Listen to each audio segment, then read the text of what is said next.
Okay, so one of the major challenges that we're facing today is understanding where the carbon that we've pumped into the atmosphere since the Industrial Revolution, where does it go? So this is part of understanding the other major carbon reservoirs, such as in soil. Blue carbon sources, such as salt marshes, mangroves, and seagrasses, have been found to have very high carbon burial rates. In fact, they're over 10 times higher than terrestrial forests. But we're losing these ecosystems at an incredibly high rate, as Yadav mentioned.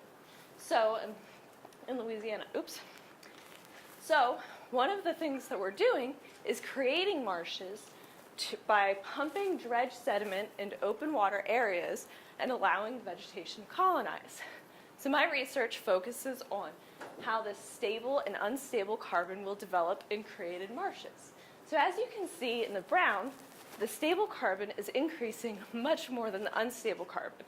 So this is great for long-term carbon storage, but I also wanted to know, how does this relate to natural marshes?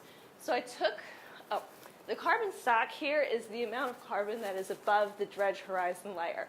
So I compared the carbon stock to the same depth in the natural marsh as the 32-year-old marsh, and you can see that the natural marsh is much higher in carbon than the 32-year-old marsh to the same depth.